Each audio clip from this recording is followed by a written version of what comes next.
Hi, it's Lisa. I know it's been forever since you see me. I got some mail I want to open. I got this lovely Easter card from David V. Thank you, David. Easter was a blur. I worked all day. Yeah, that's about it. I got a package from Miss Bambi Olsen. I won't show her address. Thank you, Bambi. You're the nicest girl ever. Oh my gosh!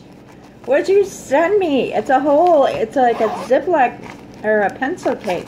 Oh. Oh, look! It's a pretty necklace and earrings. Oh, and it's an L for Lisa.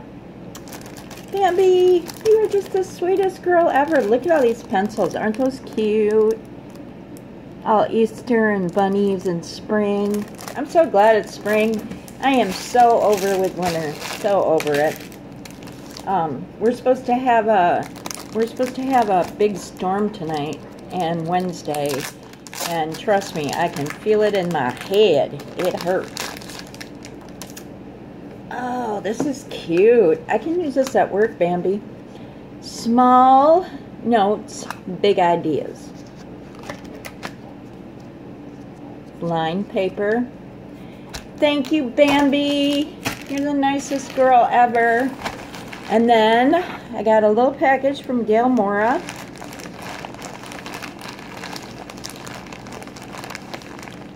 Hope everybody's having a good day.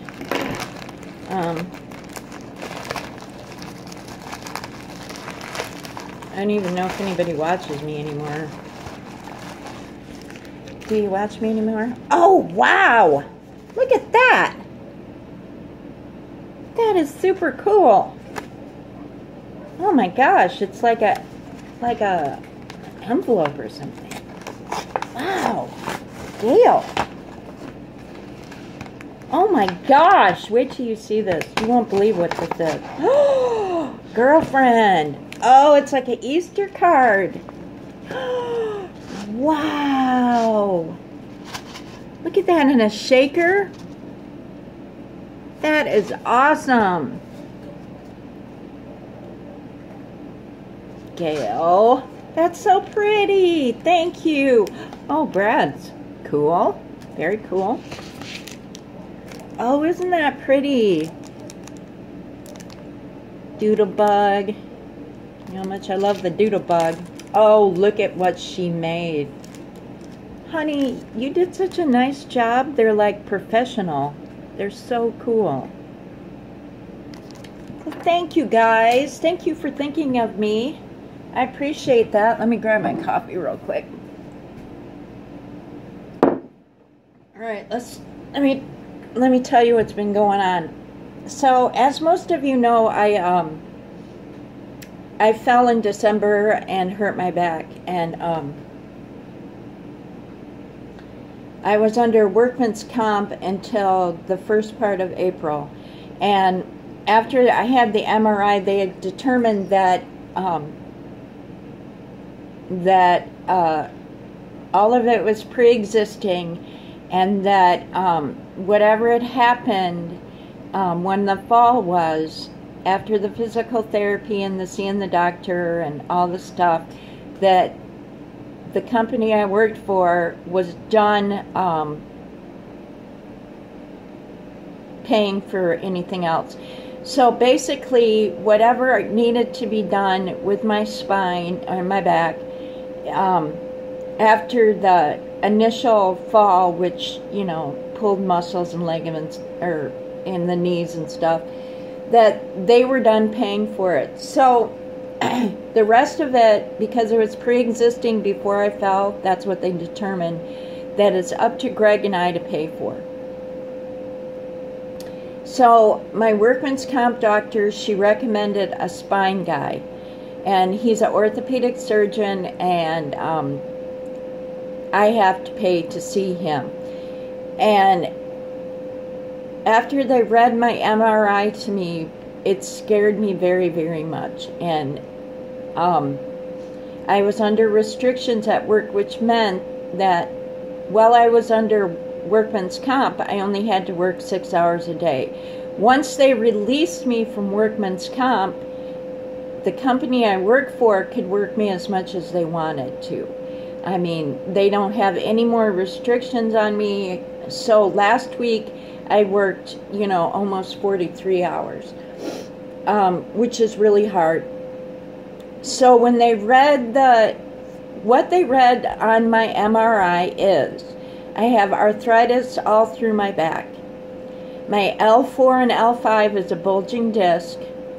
I have degenerative disc disease, and down in my lower back, I have spinal stenosis. So your spinal cord is here, and my spinal column is going in and in and in and in. So eventually it's going to push on my spinal cord, which is a bad thing. Now, I went to the spine doctor, and he was expensive. Greg and I have private insurance. It's just not great private insurance. So, of course, the copay was $150, and then plus he wanted x-rays. And so the x-rays, so basically when I went to see him, I had to cough up $200. So, yeah. What he told me was, he said that I was pretty amazing. And I said, thank you, I appreciate that. He goes, a lot of people with your condition would not be able to do what you can do. And I'm lucky I have really strong legs. So, and a high pain tolerance. Because I guess that's why I can do what I can do, is because it hurts, but I just put it out of my head and move on with life. And quite frankly, what I told him is, he said, a lot of people in your condition would be whining and laying in bed and blah, blah, blah. And I said to him, I really didn't know I had a choice but to get up and go to work. If you know what I mean. Greg and I were very concerned that I would have to have surgery. And the surgery, what it would entail is 2 days in the hospital and then 6 weeks of recovery. And he said, do you feel like you need surgery? And I said, no. And he said, good. He said, as long as you feel like you can function and your life is okay, you can put off the surgery. But Lisa, eventually you will have to have it done. You will get to the point where you will not be able to bear it anymore, and so you will have to have surgery. And I was okay with that. I mean, Greg's insurance is crappy, so we would have to have a large chunk of money set aside in order for, first of all, to pay for the surgery, then pay for 2 days in the hospital, and then try and figure out how we can survive for 6 weeks without me working. So we're putting that off. I don't really want to be cut into until it's necessary. I have heard so many stories of people, they say to me, I had the surgery and it went wrong and this or that happened, and I know that, I have to trust God that it's going to be okay. That being said, it's still hard for me because I feel like from December to where we are now, which is almost the end of April, that I feel like I've aged. That I used to be really strong and do what I want to do and whatever. And so I feel like I've changed. So there's part of me that's in denial that this is not happening and how could this happen to me and why do I feel so bad. That I just haven't accepted, and I need to get to the place of acceptance. And I'm sorry, I look terrible. It's my day off. He did say that it's possible that if I really wanted to, I could have steroid shots in my back. Excuse me.